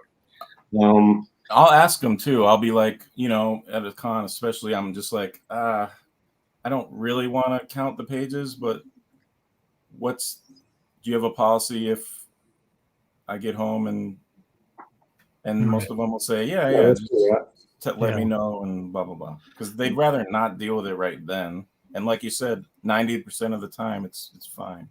I've seen a dealer accept was doing a trade, and it was for I think a Venus and a Spirit, right? So those were graded behind him, and then he took a bunch of stack of raws, and I heard him scream pretty loud when he got to the 5th book, and he looked at it, and this was something where he looked at it, and within a split second he said, damn it. He literally weighed it like this. Mm-hmm. And he opened it up and realized that it was the cover only. And the inside was of a different book. Yeah. And he's like, I'm going to look for this guy. I'm going to kill him. And his partner was like, let's go get this guy. And he just said, it's kind of part of the nature of this business. And I felt bad for him. And he's like, well, I'm going to put $100 on it and see if I'm just going to put down cover only, Ben Franklin's story on the inside. Yeah. But he went through the other ones and the other ones were good. So I'm like, he's like, I could still make my money back on these. And he goes, I guarantee that guy didn't even know what he had. Yeah. Because sometimes it goes on and on and on where the book is not one of the big ones, or it is a big one that's back in the day, people didn't grade 1.0s and 2.0s, 2.0s, 1.0s, 1.5s, 2.0s, 1.8s. 2.5s are new. And I'm telling people that is a 4-year phenomenon of these things. People were not sending in unless it was going to get a 7. I don't care what the book was, especially in the Silver Age, it was not being done. People were not sending in low grades. It's now that everybody's doing it over the last maybe since 2014, 7 years. Prior to that, you didn't see a lot of 1s, 2s, and 3s if it wasn't an action 1 or an action. Even 13. Now, some people like, and even me, if the book's that beat up, they're gonna wreck it just looking through it over there. If it's so brittle that you're afraid to open it yourself, why would you send it in to have it possibly destroyed by somebody else? Piece of crap. So judge it by the pictures. By what you want, Besides, if it's brittle and I send it off to be graded, by the time I get it back, it might be dust anyway. So yeah, it's true. There are some instances where, I've got a couple of detached cover books. I'm not sending them in. I know the cover's detached. I'm leaving them in there, but I collected them for the cover anyway. They're hard to find, and I found one, and I paid $40 for it. Or those ones that are just hanging on. I have books that I wouldn't even touch. I don't want to send it in. It's automatic detached cover, and maybe they'll tear it. Yeah, I was sent in. The last book I sent in that was wonky like that was a Science Comics 7 or 8, one of the last ones in the run, and I found it at the comic shop here. They had picked up a random collection. That's a tough book too. Collection. Yeah, it was a small collection of Golden Age they got from somebody in town, and it was such a mismatch of stuff. It had like some Captain Marvel Jr., it had a Science 7, and it was random. It was just really random, and they don't know anything about Golden Age there. They priced it at like $150 or something. Mm-hmm. And I was like, if this is a complete box book for $150, no brainer. I don't even care the condition. So I'm looking at it. It had a split going down like 2/3 of the spine, barely hanging on to the top staple. So I asked them if I could look at it, and they said, yeah. So I'm looking at it carefully. The interior looked all right. The page quality was good. Everything was fully attached. That cover was barely hanging on. So I bought it. Obviously, that was a good deal. I figured it's probably like a 1.8. I sent it to CGC. I took pictures, a lot of pictures before I sent it in, and I put a note on there. Be very careful, cover barely hanging on, fragile, like all Post-it notes on it. And when I do that, I also put it in a poly bag, and on the back of when it's bagged and boarded on the back, I get my X-Acto and I cut from like the middle of the bag up to make it really easy to get out. Yep. And then I tape it shut across that cut. So when they pull the tape, the flap opens and the back sort of opens. And so the book just comes right out. Doesn't even have to touch the plastic at that point because the bag's cut. And it came back in the exact same condition I sent it to them at CGC, and they gave it a 2.0. So yeah, I was worried about that one, but I figured even if they split it or detached it, it's so beat anyway. I mean, I got to grade this thing anyway. So yeah, that was a win, but man, that was a risky one. So I mean, I would have considered that a detached cover when you sent it in. No, it was barely hanging on when I got it back, and it was barely hanging on when I sent it in. Like I told them to be careful, and they were. I don't think that's always the case, though. I know people complain about CGC damaging a book, and they do damage books. But when you send in something that's barely hanging on, grade millions of books. I mean, they've got to open it up and look at it to grade it, and it's not always going to hold, especially if you don't tell them ahead of time, put a Post-it or something on it. They might just pull it out of the bag and there it is. One of the collectors I buy from, they have a barcode that they grade, and their grade is on the back of the book, and they put their notations on it as well, which are really good. It's kind of like what Metropolis would do with, their little thing, little notes they had on it. And one of the notes I looked at was cover fully semi-detached, and I didn't understand what semi-detached was, but that's that scenario where I opened the book and the first page, you open the book, the bottom was firm, the top was a little bit ajar, and it was split down there. So I immediately, when I sent it in to get graded, I didn't do that slit thing. That's a great idea. That's a phenomenal idea. I just put on there, it looks split, and they sent back, and the grader's notes, when I cheated and looked at the grader's notes beforehand, it didn't even have it mentioned. I'm like, wow, it just had spine split but not sealed to cover. It just said on the grader's notes why I got a 3.5. I said, okay. It presented like a 6.0. I mean, it was really nice, good looking of a hard book to find, very early 30s golden age. And I laughed, and I was like, okay, so it survived. At the same point in time, when I recommend when you opening your books and you're handling your books, you handle them with care. I used to, when I was buying a book, I would write down all the defections that I think are on the book before I shipped them in, because I would send in 4 books a year. It wasn't like I was sending in, I remember the first time I ever sent 15 books in, I thought it was crazy. I was like, this is ridiculous. I'm never doing this again. And then I did 15 a quarter. Versus 4 a year. But, Comic Books NYC bring up to 2014.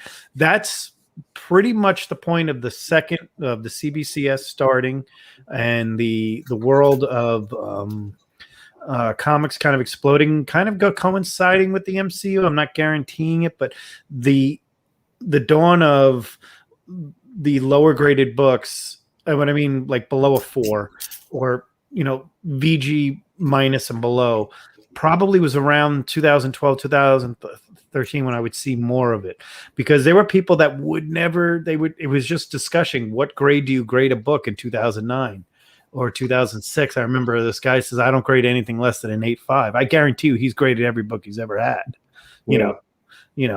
and nowadays it's the opposite. And the evolution of this industry has made the slab and made the collector wiser, and it's no different than how our children are better at technology than we will ever be, or in some of our cases, especially me, while we're much more technologically advanced than our previous generation. To the older generation that collects books, I talk to a lot of them, they are against slabs, but they understand when they go to the next level, which is when they start getting slabs, they're the first ones to send in $30.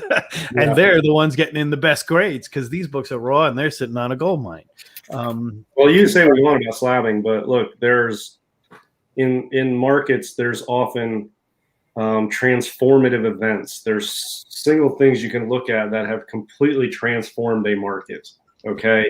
And for almost every type of market you can come up with on earth, the internet has been that for almost every market. Oh, yeah. That's been like, I mean, you can put that up there with Renaissance, Industrial Revolution, and internet. You know what I mean? As the technological advances in modern mankind. But, with slabbing coming along is a transformative event for this hobby. Is not going away. It serves a purpose. It has boosted this market to a higher level over the last 20 years. And I don't understand. I understand people that just want to collect raw books, but sometimes they won't buy slabs, even though they can just crack them out and have them. Right. They think that slabs are ruining the hobby. Like they have this, they're resisting it, and there's nothing bad. If you're in the hobby, you got to be flexible to some degree. You got to accept that slabbing has its place and has been beneficial overall to the hobby. Yeah, nothing's perfect, and there's an evolution of it. And right now, CGC and CBCS are going through tough times because of the volume and the social media pointing out every little thing they do wrong. So yeah, it's tough. Those growing pains, you know, there was smooth sailing for 20 years, and now they're having massive growing pains. There's nothing wrong with that. It's healthy. It doesn't mean slabbing is evil or these companies are Not at evil. all. It's just the evolution of the hobby and the market over time. And right now we're in a period of time. There's some growing pains with the slabbing industry, but you've got to be flexible and understand how these markets evolve and the different things that come into play to make it what it is. And slabbing has its place. It's not going away, and it's definitely a benefit overall. So I'm going to wait and see approach as far as slabbing, but I'm not anti-slabbing, but I'm not sending anything in right now because it's too much. I think most of those people are gone or don't matter much because like they either have all the books they wanted, so they're not really buying that much, or they don't buy slab because they like to buy raw so that they can make profit. A lot of it, you can slab stuff to make profits. You can simply take, I call this the slab spread. You can take raw books, put them in a slab, and they instantly become double or triple in value just by virtue. That's what I'm saying. They don't want to buy like they're real good at grading, so they don't want to buy something slabbed because it's harder to maybe send it in and make profit. You know, I wish I could do a time size because I want to. I'm just going to grab a title, Boy Commandos, right? I guarantee you, if you went to a con 6 years ago, you might find one slabbed book of Boy Commandos on any wall, anywhere in a whole con. And maybe number one. Yeah. Nowadays, you'll see more. There are so many more slabs. Everything slabs. So I think one of the people I talked to who has no slab books says he's going to buy his first slab book, and he's bought his 7th, 8th, 9th, 10th, 12th slab book already, just because he says, hey, my book was missing a back cover for all these years. I didn't care, but maybe I can do this. And then I've got to, people are finicky about their collections, and we're, especially, older people get to be a little bit more finicky about their things, and we're all obsessive compulsive in our own way. The slabs are also, they look official. They do look really cool. They're solid. I mean, there's a cool factor to them for a piece. If you drop it, you're not like, you don't freak out. Yeah, I mean, they're cool anyway. I mean, I think they're just cool. They're official. If you want to read it, you can read it. They're solid. There's something official and cool about it anyway. Even if it didn't. And they're so fun to crack open. They are. You're talking to two guys. Nights and I probably have cracked open way too many books. Well, try cracking open one of the new CBCS slabs. It's not going to be so fun. Trust me. Oh, I have not touched one of the new CBCS. I haven't tried that yet. Yeah, give it a shot. It's not what you think. The whole new ball of wax. It's not. They used to be the easiest. Not even close to the same thing as what you think it will be. Actually, at a certain point, you're going to be like, how do I do this? How can I get it's not the pieces when the CBCS slabs, they don't just come together on the edges where you can pry them apart. Mm-hmm. They overlap on the edges and make like a double barrier of like 16th inch thick plastic. There's nothing to get in between to crack it. It's like double barreled in there. It's tough. Try one. I could do the old CGC one seconds, by hand. Yeah, seconds. Blindfolded. I can rip open an old slab. Try to kill you with the shards flying all over the place. Yeah. I had a guy do every Tomb of Dracula. He slabbed them all, and I ended up with like 7 or 8 of them. And I'm like, I'm just going to do it. I kept one of them slabbed, and I sold the Tomb of Dracula 10, but because I like the Dracula character more. It is interesting. I'm curious to see. I don't know if they've addressed it yet, because I only just found out about it. It was about that guy who sent in the fake signature to CBCS, and then it came back like verified. And he did a whole video on it, I guess. I don't know if you've seen that, but no. I'm curious to see what they're going to say about that. Yeah, if I have a signed book and I have it and CGC is there, I have it. Or I only buy signed books if I saw the person. Or back in the day, we got them at the Stanley collection from the Stanley group at the con where Stan was there. pre-slabbing. That's where I got my master, the Silver Surfer 4 reprint from that time.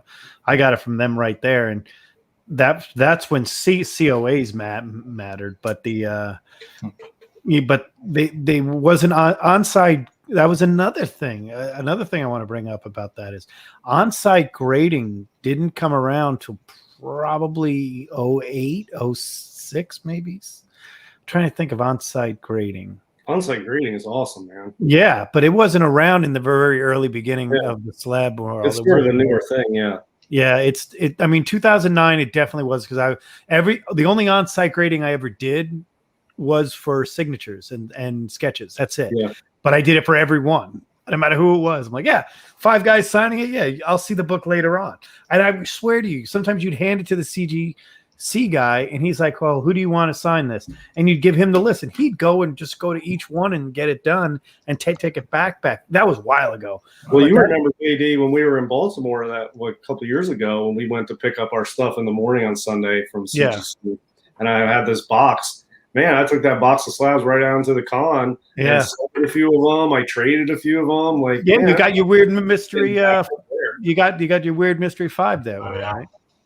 I bought that one. Yeah, I bought the weird mystery 5. I still remember you get that book and everybody be like, ah! It was the only one. See that machine. It was the only one in the con. I honestly, that was the only weird mystery 5 in the con, and that was what you went for, But I did get to see my budget on that book. Yeah, Gene's Planet Comics 2 I got to see that he got graded that day. That was nice. What, a 9.6 or something he ended up. I found some of my childhood cards. You want to see this? Oh, by the way, if people think that faking things is new, baseball cards were so faked back in the day of the mid 90s, mid to late 90s. You could, and that was the thing. There were so many people that were doing fake baseball cards because color printers just started and that kind of stuff. There you go. Speaking of Boba Fett, I didn't show this. Here I am on the cover of a comic book right here. Oh, awesome. Just as Boba Fett, Rylan Grant's Jump. The Jump. Rylan will be on this channel tomorrow morning or in the midday. This is the Jump with me right there. I am. I'm a smiling bounty hunter right here. So thank you, Fabio Alves, who did the cover. Gathering of Evils. Yeah. And I don't know, as a little kid, I was like, something about her. Oh, yeah. I didn't understand, but yeah. Now you do. I was interested. And that's a great movie. This Neil was cool. Oh, dude, is that a first series? Yeah. Yeah, it is. Adam Baum. That's the big one. Are they worth money? Really? I don't think it's like I could see the sticker, like the little white there, so I assume it's pretty bad grade. But I don't know, but that is like the action one of Garbage Pail Kids. Cool. Yeah, I guess I saved the best one. And I don't know if sometimes on the back it has that checklist, and sometimes it doesn't. I don't know which is more desirable. Oh. You got the variant. But that's the action one of the Garbage Pail Kids. The Adam 1985, I think. I remember 85 because they were stickers, right? Yeah, because we used to put them on. You could see this girl at school. We used to call her Scary Mary, and every day they put one on her fucking desk. It was terrible. I think that's probably worth a couple $100, depending on the condition. What? It could be worth more. Wow! Trade that in. Take that to your local shop. It's off center though. Look. Well, yeah. I mean, it's probably not going to be like a PSA 10, but I mean, that's a good card to have because you have nothing into it. You know what I mean? If you want to keep it cool. My childhood is in it. Yeah, it's got a lot of value. It's good card.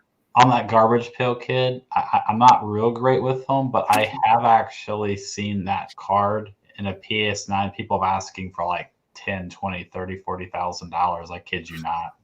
I would assume though that the old Garbage Pail Kids are pretty tough to get in grades like that. We all use the stickers. Yeah, if it still has a sticker and it's look at this one. You know, that was very heavily handed. You put them on your loose leaf binder, whatever your name was. You know, If you were There are, John, I mean, you were Junk Food John. Scary Mary had Scary Mary every day. They put it on. I his sort of desk. keep one eye on the 80s commercial property cards, not so much the sports cards, the non-sports 80s entertainment property cards. I keep one eye on those, and I actually have a box back here that has sealed packages of Yeah, some of did you those get a cards. Turtles something or something? Yeah, I've got the series 1 and 2 of the Turtles cards, That's cool. both original factory sealed. Yeah, I've got an open. I've got to also have a TMNT series 1 unsealed but complete of the cards too. So I really don't need that one, but I have the sealed for each. And what I really want is I have the GI Joe first series cards sealed also. The second series is the ones that came in the action figures, so you can't buy like a seal. Right. But the first series, it's a small box, but it's a complete sealed, unopened box of the GI Joe first series cards. I didn't even know they had those. Yeah, I'll show you what I've got if you want to see some. You know, when the Golden Age, somebody was asking me what are some of the things in the Golden Age that aren't comics that are comic related. I said the pins were a big deal, and they are. I'm surprised they haven't, because those what I look for. Yeah, I look for the buttons and the belt buckles. So this is the sealed one. Now I put them in comic bags, like graded slab bags, and folded over. So but inside this, it's still in the original cellophane from a Sam's Club. That's a Sam's Club sticker on it. So I know it obstructs some of the art, so it's probably not ideal, but the seal on this is really nice. The cellophane and the box itself is really good condition. That's cool. And then I've got an open one that I put in a bag that's complete with all the packs in it, but it's opened. But the box is in nice shape. Are the packs opened or? No, I mean, I'll show you the open one. I'll show you what it looks like. And then here's the Series 2, also sealed in the original cellophane. Those are cool. Those are cool looking. Yeah, I think they're cool. They're real cool. I think the only reason I have the open one is because display on the other one. But I'll show you the open one, what it looks like. Oh, actually, I use the CGC bags that they send slabs back in. So this is the open one. But the box is in pretty good shape. You know what I mean? Oh, okay. Yeah, it's decent. It doesn't have any like massive issues to it. The back is clean. That's even the same color of the Trapper Keeper that came out with the turtles on it, you know? Yeah, so it's just tough to get these open without ripping it. You just got to be careful, because the tabs will catch. So when you open it up, this opens up like that. And then it pops out so you can make a display, like there's just a dotted line. And then inside, it has all the cards. That's awesome. What year is that from? Or like what is that? 85. 85? Sorry. Yeah, so I've got the little packs here unopened. Then you can gum in each one. And there's different colors, like here's a red one. Don't eat the gum, it's terrible. Yeah, so the gum out of an 87 Topps wooden background series on a bet. The first series they made in 85 or 89 and it went into 90. So if you look on the back. Oh, that's right, 89, 90, yeah. See, this is an 89 box. Right. But some of them are 90 boxes. So I wanted to get an 89 box. Otherwise, it's technically not an 80s. So I got an 89. And then I think the Series 2 is 90. All of them are. Yeah. So Series 2, all are 1990. So I got the 89 boxes. Yeah, so I really don't need this one. I just have the opened one, I think, because the art is not obstructed. Here's a box I kept. And then I bought some I have a few cards left, but not really. I sold most of them, but I bought some cheap pack wrappers just because I thought that would make the display even cooler. But this is old Magic. Yeah. Oh yeah, nice. I was going to say there's a guy here in town who contacted me that he's going to bring to a shop here the unopened box of Magic Series 1.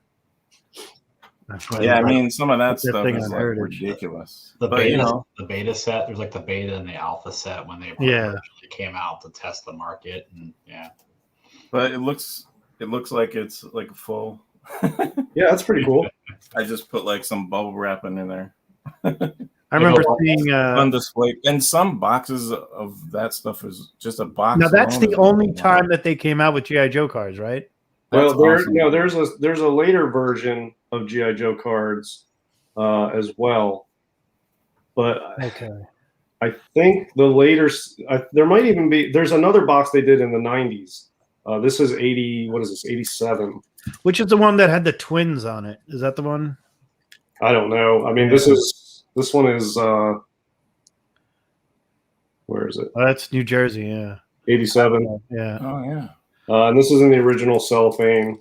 It's not a very good box to look at, but you know, it is what it is. But it's original sealed. Oh yeah, I remember that.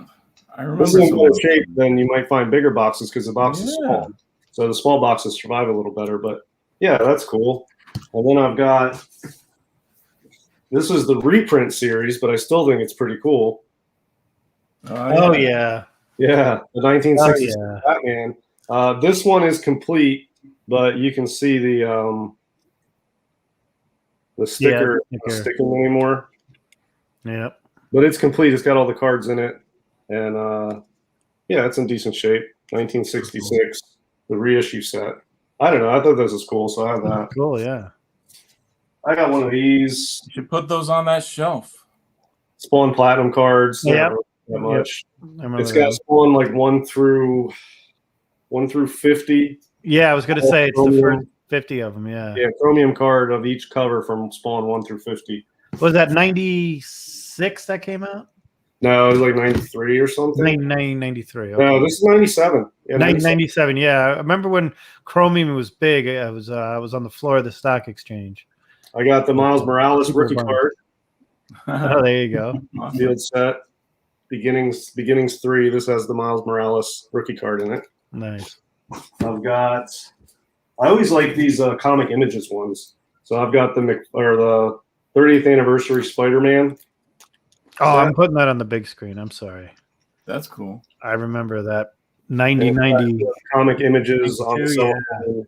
So this is sealed. I don't remember think it's seeing those rare, in the card shop. Yeah. but it's cool. I mean, it's Yeah. it might have a prism card. Look for prism cards in here. Special prism cards. So Yeah. that's cool. The Bagley. Yeah. I've got. Oh, I got the McFarlane Spider-Man one too. Oh, really? That's a good one too. Yeah, I really like Yeah. McFarlane. Tomax and Zammar. Yep. The McFarlane Spider-Man collector set. Spaghetti. And it's sealed. Well, yeah, I don't have a ton. I really want the He-Man and the Nintendo, but the He-Man is freaking impossible to find, and the Nintendo one is just pricey, and I keep missing it. But yeah, so I don't know. My favorite ones in here is probably this one, the McFarlane Spider-Man, and then the TMNT. So yeah, it's cool stuff. You know, Yeah, I could show you the I'll pick Japanese them up when I equivalent can or when I see them. trading card. Yeah. Here we go. This is from I think 76. Oh, those are the flip books. No, these are like little booklets that they would Oh, put the okay. cards in. Nice. So it's like they're little books with pages, you know, and they put them in here, and the cards are smaller, and the backs, I think they just talk about like the scene or whatever. Let me get this open. Yeah, very simple. Oh, and that's pretty cool. There's like a game on the back of a lot of them too. So like that paper rock scissors thing plus the Oh dice. yeah. Rochambeau. But yeah, I think they came in like packs. You'd rip paper packs that you'd rip open, and I don't think they had candy in them. But yeah, there's a lot of these little books you can find. Some of them are pretty cool. Here's another one, and they made some bigger ones, like this. Is a like wide version where you could put 3. Oh, okay. But yeah, sometimes you'll find them like this was one I bought. It was like, double packed, but pretty cool. Nice. Do you guys ever remember, like, I think they're like in the 60s and 70s. I remember having a few when I was younger, but I think Topps made them. They're like called the ugly stickers. Do you guys remember that? They have like monsters and characters on them. That rings a bell. Yeah, I remember they had the fake products. Yeah, they would come in wax packs, and they'd have like the stickers. But to tie it all in with Golden Age, I think a lot of the artists that were actually on those were some of the Golden Age, comic book artists that actually did some of those as well. So You know who the most well-known Magic card artist is, right? Mike Plug. Oh, yeah. Actually, I think makes sense. Yeah, he's the most well-known of the Magic artists, at least for us, for our purposes here. Mike Plug. Yep. This is one I really want too. Lewis will like this one. This is an 80s card set, Fright Flicks. And it's got cards from all like the horror movies from the 80s. That'd be cool. Yeah. And each pack has a different horror thing on it, like Jason or Freddy or something. This one's pretty hard to find sealed and in good condition, but I do want a Fright Flicks at some point. Was there ever a card set for Alien? The first one?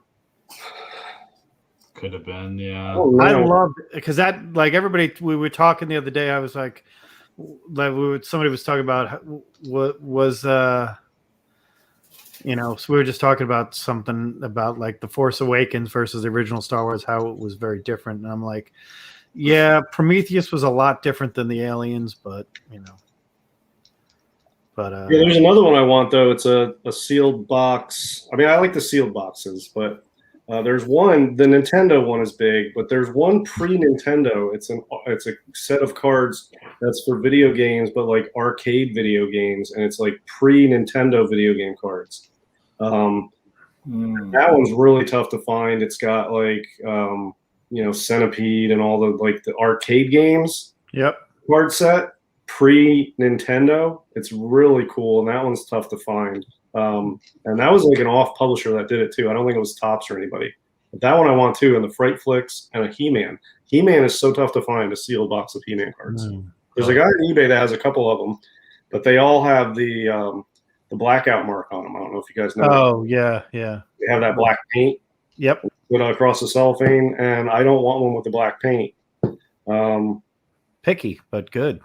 Well, I mean, as you should be. Why is look, I would buy that, but he wants like, I don't know, it was like $800 or something. I'm paying $800. I would pay $500 for one that didn't have the black streak on it. Nice. But I got to find one. I think He-Man's tough, man. That's a tough one. Why'd they do the black? Yeah. It's like an X out. They X out it for some reason for the distributor or the sellers or whatever. I'm not sure, but I think the distributors do it. I think it's called an X out is like the term for it. But it's like this black paint where they put a brush mark down with black paint. I can probably show you that guy. And also, I think the ones that guy has either has the X out or he has ones that are resealed. There's a company that will verify that a box is complete, and they will reseal it with their sort of emblem on it. It's sort of like a box grading company almost. And they'll reseal it and certify that it's complete. So I want the original seals. It's tough. This is a Japanese 70s Star Wars knockoff toy. Yeah, real cool. It's pretty close to looking like R2, except those wacky legs. Probably more efficient. Nice. And I got this. It's pretty cool. From it's the like Gojira. Second oldest Godzilla. Yeah. 1966. Yeah, I was going to say the 66 one goes for that's not there because then. Yeah, it's not cheap. There's another version that was right before this where the tail was a little bit up a little bit more. Right. Called the J tail, and I guess they were breaking off in either the kids or in the mold or something. So then the second pressing, which is this, which one took off one was the one after this that you put oil into a little hole and then it would battery and it would heat up and it would have smoke coming out of it? I don't know. Yeah, there's one of them that I'm not a real big Godzilla fan, but I had the opportunity to pick this one up at what I thought was a fair price, and it's kind of just a cool piece of history. Nice. 66. Yeah. That's what we're looking. Oh, okay, yeah.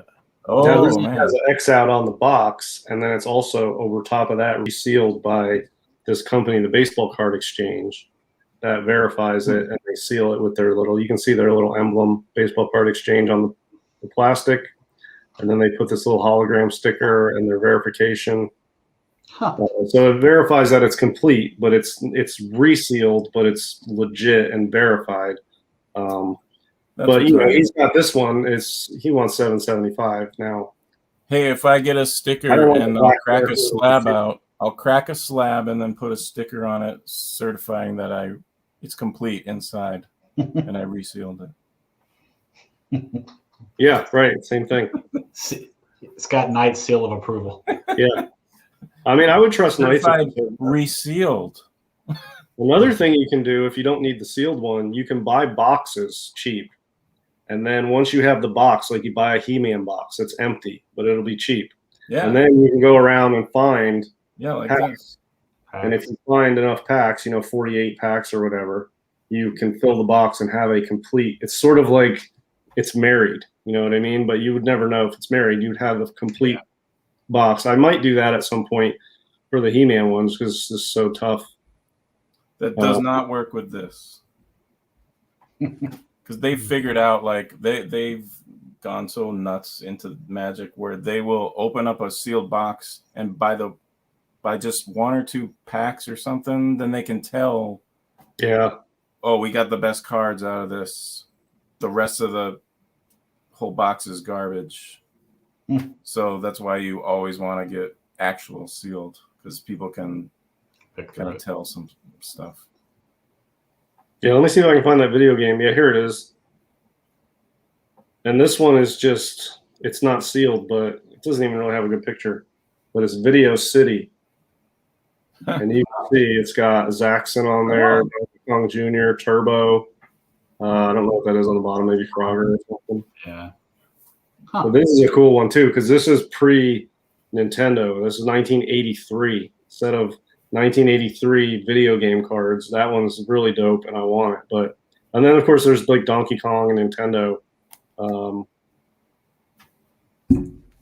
Here's the 1989 OPC Nintendo one. This guy wants 3,200. It's not. It looks like it's just resealed with a piece of tape. But this is the Nintendo one. Nintendo game packs. That one's pretty popular. I've lost a few auctions on that one. I don't know. I think this is really cool stuff. And the 80s entertainment properties, I just think they're so cool, man. I love them. So I pick them up here and there, one every few months. I'll find one and I'll grab it. And, over time, maybe I'll have a nice little collection of sealed boxes. Mm-hmm. Oh, well, that's good. Well, it's getting to be past the witching hour over here. Hope everybody enjoyed tonight's discussion on our ramblings about Golden Age and how everything went. We'll be definitely doing another theme show coming up soon. We'll talk about it in the things. We have a few that a couple of you guys suggested. Anybody have anything they want to have anything coming up? Are you going to be on Thursday? Yeah, Thursday at 9:00 Eastern on Tales from the Flip Side. We have a show called Old School Comics, and similar to this. I don't know what our topic or guest will be, but yeah, that's on Thursday. Very cool. And Writer's Block is tomorrow on this chat channel with Rylan Grant. He'll talk about the jump, and he's on there with David Avalone as well. Probably have a few guests as well. You go, DS. Oh, nice. Yankees card. What year is that? I don't know, but I think it's got Mantle and Maris. Stengel. Manager is the Stengel, so that's Casey Stengel. Could be it's got to be in the 50s. Yeah. Yeah, that's a cool card. Yeah. And then there's another one. Nice. That's got Mantle on it, but nice. You're sitting on a gold mine over there, Mike. No, this is not worth. Look at it. Someone crossed out all the. Oh yeah. They collected them all. Sorry. Well, I'm going to be heading out right now. Thanks, everybody, for joining us. Thank you all for being a friend. See you guys soon. Thank Lewis. Thank you, Lewis. Yeah. Good to be back. Hey, guys. Good to see everybody. See you guys later. Later. Bye-bye.